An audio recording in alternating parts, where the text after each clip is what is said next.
After the Chief Election Commissioner of India, Sampath announced the schedule of the much-awaited general elections, strong reaction from all the political fraternities flying down to the national capital.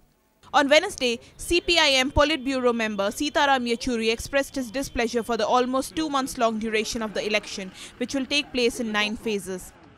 Yechury also flayed the Election Commission for increasing the expenditure limit, which will crush the already deprived smaller parties. The wait for the announcement of the schedule of the highly anticipated elections ended on Wednesday, when the Chief Election Commissioner Sampath announced the dates and schedule of the 2014 Lok Sabha Polls. The election, which will extend to 9 phases to cover the 543 constituencies, is criticized by the political parties for being too lengthy. CPI also flayed the long schedule. Well, the Election Commission has announced the schedule for the 16th general elections, and the Election Commission is constitutionally mandated to decide on both the schedule as well as the manner in which elections are conducted, so that the people will have a free and fair election as the Constitution defines. And in their wisdom they have chosen this, and obviously various factors have gone into the choice of having it in a 9-phase election, which is rather long. Election Commission's decision to put scrutiny on the Election Commission officials has also attracted applause from the left party.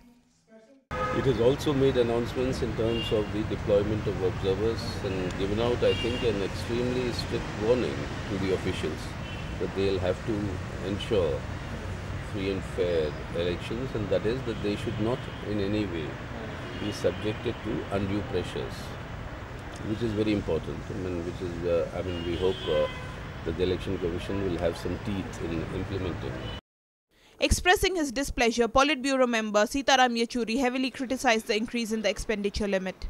Because we have not been very happy with the question of increasing the limits, because already the measures that the Election Commission has taken deprives the smaller parties and the parties which are financially not as strong from reaching out to the people like they used to earlier. On being asked about the work done by the party in constituencies, this is what Yechury had to say. Well, we are, in the sense that only when we actually know the nitty-gritties of the constituencies, how they are divided. They have provided for the first time a mapped representation of how they are planning to divide these 9 phases. But once we know the constituencies and the numbers, that will only be a little time by the time that it will be figured out. Then we can work out if some changes are required. This report was brought to you by NNIS.